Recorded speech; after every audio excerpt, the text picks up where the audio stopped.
እንደ በግ ኑሪ ተብዬ እንደ ምንድነው ምኖረው የምድር ጨው ነሽ ተብዬ ጣዕምስ የኔ እንዴት ነው?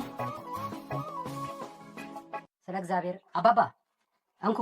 አይ ዶክተር ካንተም አልቀበልም። ችግር የለውም አባባ ይውሰዱ። ዶክተር አንተ ኬት ታመጣለህ? ዛሬ ነው ደሞዝ የተቀበልኩት። እንኩ። አልቀበልም አልኩ እኮ ዶክተር።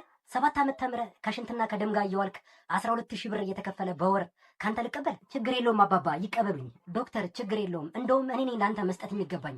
ዛሬ የሰራዋት ነች 75 ብር ነች። 25 ብር ላካፍልህ። እንካ 25 ብር ነው ይጠቅመሃል። አይሆንም አባባ ውሰድ። አይ አልቀበልም። አትግደርደር ዶክተር ውሰድ። እሱን አልቀበልም። እንካ እሱን አልቀበልም። የቱን ነው ታዲያ የምትቀበለኝ? 50 ብሩን።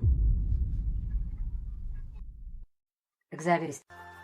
አንቺ ደሞዜ፣ አንቺ የደሞዜ እንዴት አለሽ? ደህና ሰንብተሻል? አንቺ ደሞዜ፣ አንቺ የደሞዜ ስለ አንቺ ካሰብኩኝ ያለብኝ ተካዜ ደሞዝ ስንት ነው ብለው ሲጠይቁኝ እኔም አስብና የኔማ ደሞዝ የኔማ የደሞዝ እርካታ ነው እያልኩ እሸከመዋለሁ እንደ 9 ወር እርጉዝ። ጤና ባለሙያ በጣም ያልታደልከው ደሞዜ እርካታ ብለህ የተኛኸው እርካታው ተመቸህ እንዴት ሳይኸው? ጤና ባለሙያው እስኪ ልጠይቅህ ኑሮህን ንገረኝ እንዴት እንደቆየህ። የቤት ክራይ መክፈል ከቶስ ተችሎሃል? ለአስቤዛ የሚሆን ገንዘብስ ተርፎሃል? ትምህርት ቤት ክፍያ ለልጆችህ በቅቷል? መዝናናቱ ሲቅር ሻይ ቡና ትላለህ? በዓመት አንድ ጊዜ ልብስ ትቀይራለህ?